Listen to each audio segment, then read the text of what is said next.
करनी का फल। आइए सुनते हैं आज की कहानी, करनी का फल। किसी समय मिथिला के जंगल में एक सियार रहता था।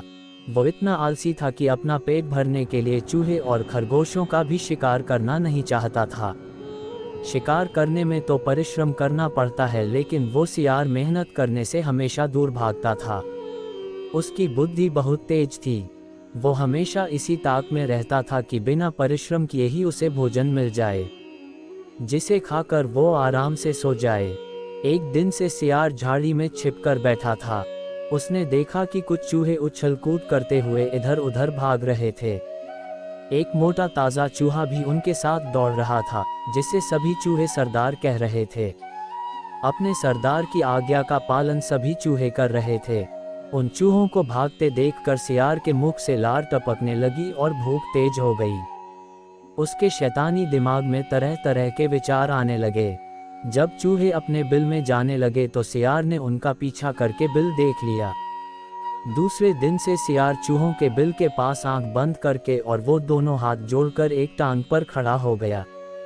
सियार का मुख उगते सूर्य की ओर था। चूहे अपने बिल से बाहर निकले तो सियार को इस प्रकार खड़े देखकर हैरान हो गए।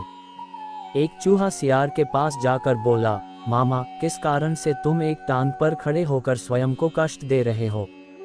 सियार बोला, अरे मूर्ख चूहे, यदि मैंने इस पृथ्वी पर अपनी चारों टांगें ठेका दी तो ये पृथ्वी हिल जाएगी और तुम सब मर जाओगे। तुम्हारे कल्याण के लिए ही मैं एक टांग पर खड़ा हूँ। सियार की बात सुनकर चूहे आपस में खुसुर पुसुर करने लगे और बाद में वहीं पर आकर खड़े हो गए। चूहों का सरदार बोला, तुम सचमुच महान हो, जो हमारे कल्याण के लिए स्वयं इतना कष्ट उठा रहे हो। कृपया हमें अपने बारे में सब कुछ बता दो। चूहों के सरदार की बात सुनकर सियार कहने लगा, बहुत पहले मैंने हिमालय पर्वत पर एक टांग पर खड़े होकर तपस्या की थी। सैकड़ों वर्षों की तपस्या से खुश होकर देवताओं ने मेरे ऊपर फूलों की वर्षा की और कहा कि मेरा भार इतना अधिक बढ़ जाएगा कि यदि मैंने चारों पैर जमीन पर रख दिए तो ये पृथ्वी जमीन को फाड़ती हुई दूसरी ओर निकल जाएगी। मेरी कृपा के कारण ही यह धरती टिकी है। मैं जीवों को कष्ट नहीं पहुंचाना चाहता है, इसलिए एक टांग पर ही खड़ा हूँ। सियार की बात सुनकर सभी चूहे बहुत प्रभावित हुए और हाथ जोड़कर खड़े हो गए। तभी एक चूहे ने कहा, फिर तपस्वी की तरह मामा तुम सूर्य की ओर मुंह करके क्यों खड़े हो? सियार बोला, मैं सूर्य की पूजा कर रहा हूँ, इसलिए मेरा मुंह सूर्य की ओर है। मैंने मुंह इसलिए खोला है कि मैं हवा खाकर ही जीवित रहता हूँ। मेरे तप की शक्ति ही हवा को तरह तरह से स्वादिष्ट पकवानों में बदल देती है। मुझे भोजन की जरूरत ही नहीं पड़ती। सियार की बातें सुनकर चूहों का भय निकल गया और सारे चूहे सियार के नजदीक आने लगे। चूहों को अपने पास आता देखकर सियार बहुत खुश हुआ। धीरे धीरे सारे चूहे सियार के भक्त बन गए। चूहे सियार के चारों ओर बैठकर ढोलक, मजीरे, चिमटे और खड़ताल बजाते तथा भजन गाते। सियार के भजन कीर्तन करते समय चूहे भक्ति रस में डूब जाते थे। कीर्तन समाप्त होने के बाद जब चूहे अपने बिलों में जाने लगते तो सियार पीछे वाले 2-3 चूहों को दबोचकर खा जाता और फिर आराम से सो जाता था।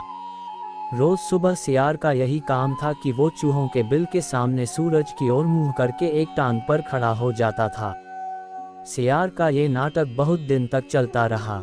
एक दिन चूहों के सरदार ने सोचा कि चूहे कम क्यों हो रहे हैं। एक दिन चूहों के सरदार ने कहा कि महात्मा, क्या कारण है कि मेरी टोली के चूहों की संख्या कम हो रही है? सियार ने बताया कि जो चूहे सच्चे मन से मेरी भक्ति करते हैं उन्हें शरीर सहित बैकुंठ की प्राप्ति होती है। बहुत से चूहों को मेरी भक्ति का फल प्राप्त हो चुका है। चूहों का सरदार बहुत बुद्धिमान था।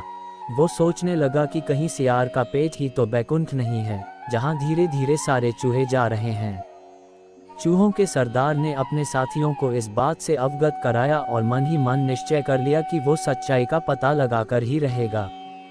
उसने निश्चय कर लिया है कि वो आज बिल के अंदर सबसे बाद में घुसेगा। दूसरे दिन भजन कीर्तन के बाद चूहों का सरदार सबसे पीछे था।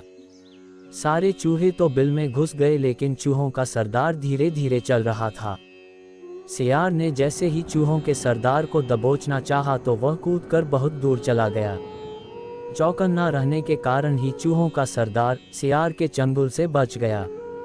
चूहों के सरदार ने सभी चूहों को आदेश दिया कि सब एक साथ मिलकर आक्रमण कर दें। चूहों के सरदार ने कूदकर अपने दांत सियार की गर्दन में गड़ा दिए। देखते ही देखते सभी चूहों ने मिलकर महात्मा सियार को मौत के घाट उतार दिया। चूहे सियार की बोटी बोटी नोच कर खा गए। वहां पर अब केवल सियार की अस्थियां ही पड़ी थी। इस प्रकार जल्दी ही उस ढोंगी सियार की असलियत सबके सामने आ गई।